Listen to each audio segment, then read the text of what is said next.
So hey everyone, I welcome you guys back to my YouTube channel and I hope सारे अच्छे हो गए, सारे खुश हो गए और सारे अपनी ज़िंदगी के मज़े ले रहे होगे जैसे मैं ले रहा हूँ। और फाइनली मैं आ गया हूँ द मोस्ट अवेटेड वीडियो के साथ, जो कि मेरी रिकमेंडेशन में बहुत ज़्यादा आ रहा था और काफ़ी सारे ऐसे लोग थे जो बार बार मेरे को कमेंट करके बोल रहे थे और काफ़ियों ने इंस्टा डीएम भी किया था कि सर हमें ये लेनी चाहिए, कोई और लेनी चाहिए, 650 लेनी चाहिए, निंजा लेनी चाहिए।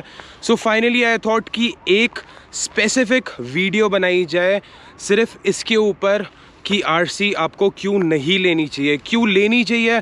आई बटन में लिंक आ रहा होगा तो उस पर जाके क्लिक करना और आप देख लेना कि कुछ ऐसे रीजंस क्योंकि आपको आरसी क्यों लेनी चाहिए and why RC is best in the market right now as compare to rest of the bikes. और बात आती है इस चीज़ की कि आपको KTM RC 390 क्यों नहीं लेनी चाहिए। तो कुछ ऐसे सवाल है जिनका जवाब मैं आपको इस वीडियो में दूंगा, तो बने रहना एंड तक क्योंकि ये जो वीडियो होने वाली है बहुत ज़्यादा इन्फॉर्मेटिव होने वाली है। सो बिना किसी देरी के स्टार्ट करते हैं। सो हे यू गो गाइस। सो पहला रीज़न जिसको KTM RC 390 नहीं लेनी चाहिए वो ये है क्योंकि जो इसकी सीट हाइट है वो है 824 mm। मतलब तो जो इस पे बंदा बैठेगा वो 5'9", 5'10" के ऊपर ही हो। क्योंकि अगर कोई छोटी हाइट का बंदा बैठता है तो उसका जो डिफ़िकल्टी लेवल है वो बहुत ज़्यादा बढ़ जाएगा। क्योंकि उसके पैर ज़मीन पे सिर्फ ऐसे टच होंगे, ऐसे नहीं आएंगे। So there is a possibility कि अगर आप रेड लाइट पे खड़े हो रहे हो या कोई ट्रैफिक वाला एरिया आ जाता है तो वहाँ पे आपको दिक्कत हो सकती है। और जो दूसरा रीज़न है कि आपको आरसी क्यों कंसिडर नहीं करनी चाहिए, अगर आप कोई सिटी राइडिंग बाइक देख रहे हो तो RC is definitely not the bike for you. क्योंकि ये सिंगल सिलेंडर पे होने के बावजूद भी बहुत ज़्यादा हाई पावर्ड मशीन है एंड मोस्ट इम्पॉर्टेंटली इसका जो पोस्चर है वो थोड़ा सा अग्रेसिव है। मतलब लॉन्ग रन में भले आप सिटी में हो, भले आप लॉन्ग रूट कवर कर रहे हो तो उसमें जो आपके कंधे होंगे वो दिक्कत कर जाएंगे। और साथ ही साथ जो इसकी पिलियन सीट है, अगर आप सिटी के लिए ये ले रहे हो और अगर आप किसी बंदे को साथ में बिठाना चाहते हो तो इसकी जो सीट है ये बहुत ज़्यादा प्रॉब्लमेटिक है और लॉन्ग रन में आपको दिक्कत दे जाएगी। बट फिर भी अगर आप सोच रहे हो आप रोज़ के 15 से 20 किलोमीटर कवर कर सकते हो पिलियन को बढ़ा के, well and good. But I would not suggest. इस मामले में आप एक चीज़ कंसिडर कर सकते हो, आप जा सकते हो ड्यूक 250 पे या फिर ड्यूक 390 पे। And I think one of the most important factors की आपको 390 कंसिडर क्यों नहीं करनी चाहिए वो मैं आपको बताता हूँ। ये देखो इसका जो टैंक है, टैंक इसका है 13 लीटर का, जो कि काफ़ी अच्छा चल जाता है। और 13 लीटर के होने के बावजूद भी अगर आप इसे सिटी में चला रहे हो और थोड़ा सा आप अग्रेसिव चला रहे हो तो ये 24, 25 और 26 के बीच का एवरेज देती है। बट अगर आप इससे लॉन्ग रूट पे लेकर जाते हो, हाईवे पे ले रहे हो, कम से कम आपकी जो स्पीड मेंटेन होनी चाहिए वो होनी चाहिए 95 से 110, 115 के बीच में, जो कि मुझे लगता है अगर आप अपनी राइडिंग स्टार्ट कर रहे हो तो थोड़ी सी ज़्यादा है। और हाईवे पे जो लिमिटर सेट होता है, जो एक स्पीड लिमिट सेट होती है वो कम से कम होती है 100 के बीच में या कभी कभार 90 के बीच में। तो आई थिंक वो थोड़ा सा आपको एक दिक्कत दे सकता है। एंड साथ ही साथ जो इस बाइक का फ्यूल कंजम्पशन है बहुत ज़्यादा है। मैंने कम से कम 40-45 दिन में इसमें 11 या 12 हज़ार का फ्यूल डलवा लिया होगा। मेरी जो बाइक चलाने की आदत है, कम से कम मैं रोज़ इसे बाहर लेकर जाता हूँ और नाना करके भी 4, 5, 10 किलोमीटर मेरे हो जाते हैं। बट उस हिसाब से भी मुझे लगा है कि एक महीने का 11 हज़ार का फ्यूल बहुत ज़्यादा है। और काफ़ी लोग होते हैं मिडिल क्लास फैमिली से जिनके सपने होते हैं, जो शुरुआत होती है जिनके सपनों से वो होती है KTM RC 390 जो ठीक मेरे पीछे खड़ी है। सो मैं आपको एक चीज़ बताता हूँ, इसको पूरा करने के लिए भी आपको अपनी जेब में थोड़ा सा पैसा होना बहुत ज़रूरी है। वो बताता हूँ क्योंकि अगर आप इसे लॉन्ग रन पे लेकर जाते हो आपका सबसे ज़्यादा लगेगा फ्यूल। फिर खुदा ना खास्ता कोई दिक्कत हो गई, कुछ हो गया, अगर आपने एक्सटेंडेड वारंटी नहीं ली तो ये दिक्कत दे सकती है। और साथ ही साथ वैसे देखा जाए मेंटेनेंस वाइज बाकी बाइक से जो इसकी मेंटेनेंस कॉस्ट है बहुत ज़्यादा सस्ती पड़ती है।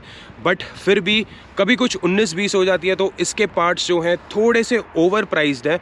और अगर आप इनको इंश्योरेंस में नहीं करवाते हो तो आपकी जेब पे थोड़ा सा भारी फटका पड़ सकता है, जो कि मेरे को लगता है यार एक मिडिल क्लास फैमिली का जो बंदा, कोई छोटा सा लड़का अफोर्ड करेगा, उसके लिए एट द टाइम बिंग थोड़ा सा ज़्यादा हो सकता है। वो भी बता दूं क्यों ज़्यादा हो सकता है, क्योंकि काफ़ी लोग ऐसा करते हैं कि डाउन पेमेंट करते हैं और 3, 4, 5 साल की किश्त करवा देते हैं according to their own preference.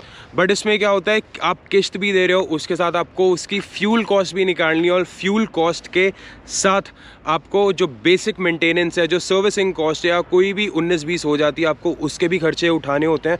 तो मेरे ख्याल से अगर आप कोई बाइक देख रहे हो, आई थिंक जल्दबाजी ना करके आप थोड़ा सा वेट कर लो, या अगर आपको लगता है इसी सेगमेंट में अगर आप कोई और बाइक ले सकते हो, I think Dominar is a very good option. क्योंकि that is again a very high powered machine और साथ ही साथ डोमिनार जैसी बाइक टूरिंग के लिए भी यूज़ आ सकती है।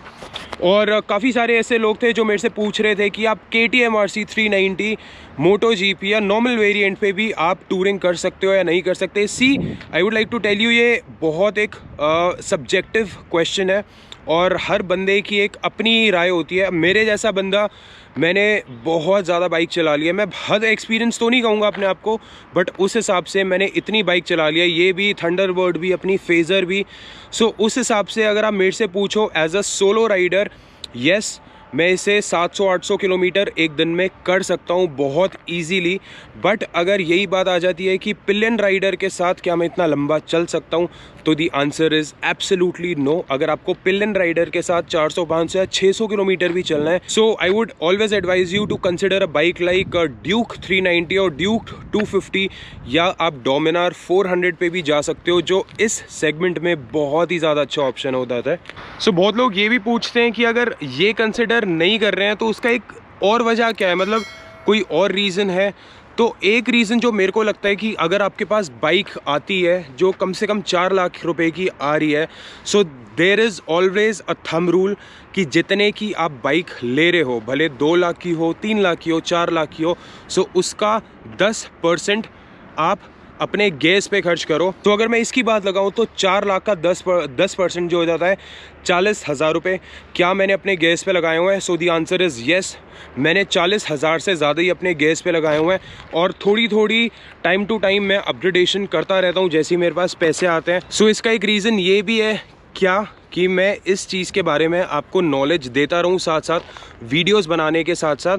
तो एक अलग रीज़न है क्योंकि मैं अपनी चीज़ें अपग्रेड करता हूं। और ऐसा नहीं है कि जो मेरा पुराना ख़रीदा हुआ सामान है वो मैं यूज़ नहीं करता हूं, वो मैं यूज़ करता हूं, बट कंसिडरिंग कि वो कितना लाइट है, कितना हैवी है, वो टूरिंग के लिए यूज़ आ सकता है या सिटी के लिए यूज़ आ सकता है, मैं उसे अकॉर्डिंगली यूज़ करता हूँ। सो अभी मेरे पास 4 हेलमेट हैं, 4 हेलमेट के साथ मेरे पास 3 जैकेट्स हैं, 2 राइडिंग पैंट्स हैं, मेरे पास इंडिविजुअल अपने आर्मर्स भी पड़े हुए हैं जो कि मेरे एल्बो कवर करते हैं और साथ ही साथ मेरे नी कवर करते हैं।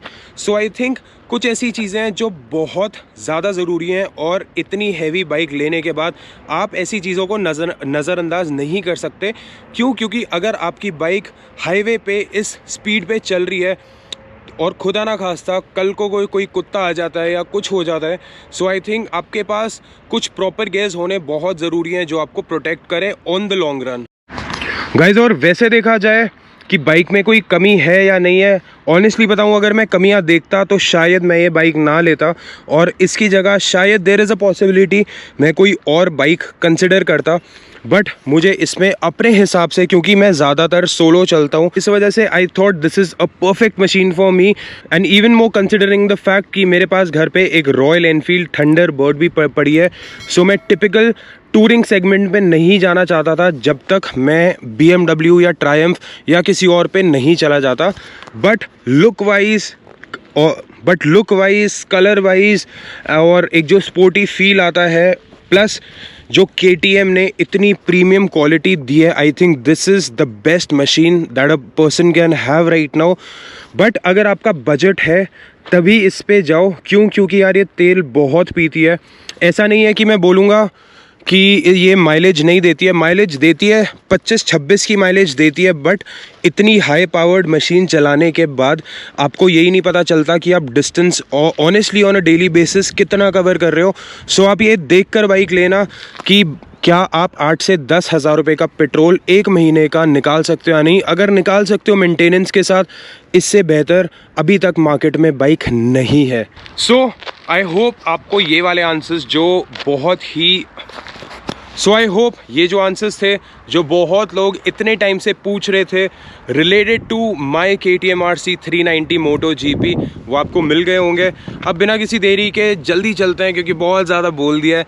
छोटा सा राउंड लेता हूँ, चाय पीता हूँ, रुकता हूँ राइडर्स पैराडाइज कैफ़े में, उसके बाद चलते हैं सीधा घर और देखते हैं कि कल वाली वीडियो में किस किस ने कमेंट किया है। सो लेट्स गो।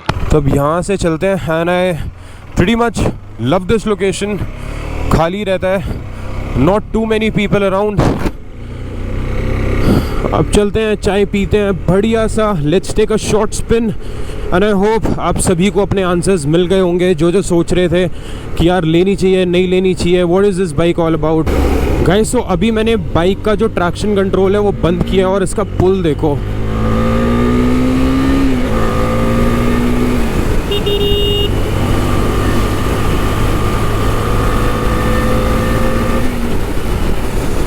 ओहो मतलब ट्रैक्शन कंट्रोल करने के बाद जो बाइक का पुल होता है ना, एकदम अल्टीमेट है। But honestly somebody who is not used to it, जिस बंदे को आदत नहीं है, तो मैं आपको कभी रेकमेंड करूँगा नहीं कि आप ऐसी बाइक पर अगर आप चल रहे हो तो आप इसका ट्रैक्शन कंट्रोल जो है वो ऑफ करो। क्यों? क्योंकि ये जो मशीन है बहुत लोगों को लगती है कि बहुत फैंटेसी वर्ल्ड में आप चले जाते हो, बट यार ये बहुत ज़्यादा ब्रूटल मशीन है एंड ऑनेस्टली बताऊं थोड़ी सी दिक्कत दे सकती है अगर आपने कभी ऐसी हाई पावर्ड मशीन नहीं चलाई है। क्यों? क्योंकि जब आप चलाते हो ना, आपका सीधा पुल लगता है और आप जाते हो एकदम सीधा backwards.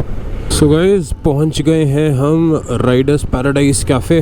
Touch for a change bike को बाहर खड़ा किया हुआ है, चाय आ गई है, चाय पीते हैं फिर निकलते हैं थोड़ी देर में रिलैक्स करके। सो गाइस, मस्त राइडर्स पैराडाइज कैफ़े से चाय पी के अब मैं निकल चुका हूँ फाइनली घर के लिए।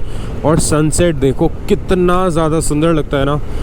मतलब ये जो नीचे येलो गोल्ड पार्ट, ऊपर स्काई ब्लू और वाइट कलर का जो वो होता है ना आसमान, जेन्युइनली मेरे को बहुत ब्यूटीफुल लगता है। और एक और चीज़ जो मैं बतानी भूल गया था, जो कोई बंदा कंसिडर कर सकता है अगर आप RC नहीं लेना चाहते या अगर आपको RC नहीं लेनी चाहिए, तो वो ये है कि ये बाइक कंपैरेटिवली हल्की है कुछ बाइकों से। अगर आप बाकी की बाइकें देखते हो इसी सेगमेंट में, तो देयर इज़ अ पॉसिबिलिटी कि आप इसको एक डीमेरिट दे पाओ। एक रोड पे चले, एक हाईवे पे चलने के लिए या प्रॉब्ली एक ट्रैक पे चलने के लिए बाइक बनाई गई है। सो इसके हल्के होने के कारण ये अलग एक डीमेरिट है जो आप कंसिडर कर सकते हो अगर आपको RC नहीं लेनी है तो। सो फिलहाल घर चलते हैं और देखते हैं कि कल की वीडियो में किस किस ने कमेंट किया और फिर करेंगे इसी वीडियो का दी एंड। सो गाइज, फाइनली मैं वापस आ गया हूँ घर एंड आई होप ये वाली जो वीडियो थी आपको इन्फॉर्मेटिव लगी होगी। एंड मैं ये भी देख रहा हूँ काफ़ी सारे लोग हैं जो वीडियोस देख रहे हैं बट ना लाइक कर रहे हैं ना सब्सक्राइब कर रहे हैं। गाइज, बहुत दिल से मेहनत कर रहा हूँ। सो प्लीज़ थोड़ा सा सपोर्ट अपने तरफ से भी बढ़ाओ। सिर्फ एक लाइक करने में, एक सब्सक्राइब करने में और एक कमेंट करने में आपका कुछ नहीं जाएगा, आपसे कोई पैसे नहीं मांग रहा। और फाइनली जाते जाते उन चुनिंदा लोगों के नाम जिन्होंने हमारी पिछली वीडियो में कमेंट किया था। सो पहले नंबर पे हैं बाइकर आसिफ राजा और दूसरे नंबर पे हैं नानू पहाड़ी, तीसरे नंबर पे हैं लिटिल फीट ऑन व्हील्स और चौथे नंबर पे हैं दीक्षांत Katwal. So guys, thank you so very much आपका कमेंट करने के लिए। ऐसे ही प्यार बनाकर रखना। और जो लोग जेन्युइनली मेहनत कर रहे हैं, मैं कोशिश करूंगा आप लोगों के चैनल विजिट करने के लिए और देखूंगा कि किसकी वीडियोस सबसे अच्छी जा रही हैं और उस एक बंदे को शाउट आउट दिया जाएगा हर रोज़ मेरे चैनल पे। सो जितनी मेहनत कर सकते हो करो और कमेंट करके बताना अपने चैनल का नाम, ताकि लोग बाकी क्या हैं वो भी देखें, वो भी इन्वॉल्व हों, आपके साथ भी हमारे साथ भी। लेते हैं यही आपसे अलविदा। Till then you guys take care and do whatever you want to do my lovely friends and always remember to ride safe. I will see you in the next video.